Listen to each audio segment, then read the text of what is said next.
Hello everyone, I am urologist Omer Erdemachaya. Today we will talk about scientific studies on patients who do not benefit despite using drugs such as Cialis and Viagra, which we call PDE5 inhibitors. There is a new study. A study conducted in the Far East. In the study, along with shock wave therapy, they also used vacuum pump devices in patients. And they obviously got good results. When they used the shock wave device together with the vacuum pump device at the same time, they achieved a better result than the result they got with both of them individually. They increased the chance of success. Why? Because the vacuum pump device increases the blood supply to the penis and provides rehabilitation in the penis. It provides an improvement in smooth muscle cells.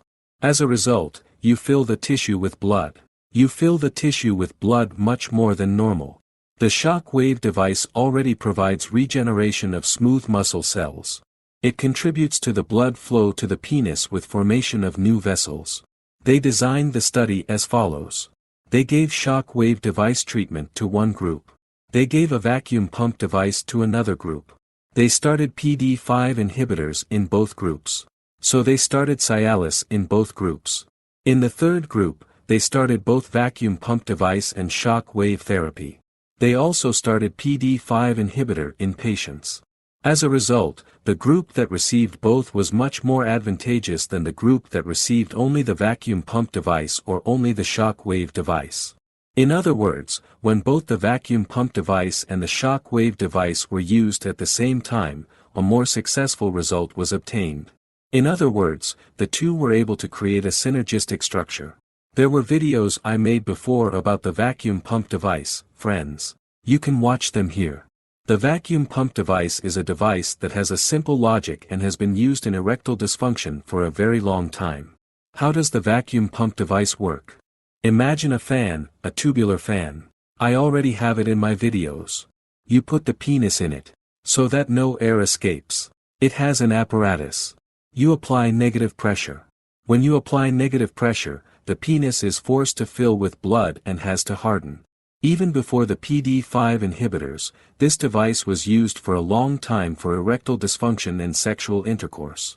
After the penis is filled with blood, another rubber is placed on it to prevent the blood of the penis from escaping back. After preventing the blood from escaping back, the patient can achieve an erection and have intercourse. In this way, there was a satisfaction rate of 66% to 70% with the vacuum pump device. As a result, it was a simple treatment. A really simple treatment before PDE5 inhibitors or in patients who do not have the opportunity for penile prosthesis. As a result, the vacuum pump device is very cheap. It is sold for 500 liras to 1000 liras on the internet, which works manually. How to use the pump device actually needs to be explained thoroughly. Because if the person is used incorrectly, if it is used for a long time, it can damage the penis. Here in my own clinic, I make a significant part of the patients I do shock wave, especially patients with advanced erectile dysfunction, by a vacuum pump device. I explain to the patient how to use it well. We also use the vacuum pump device especially in patients with Peyronie's disease. Or in patients who have undergone an operation for prostate cancer such as radical prostatectomy and have shrinkage in their penis, I make the patients use the vacuum pump device again, both to prevent penis shrinkage and to rehabilitate the penis. We also use the vacuum pump device together with the shock wave device.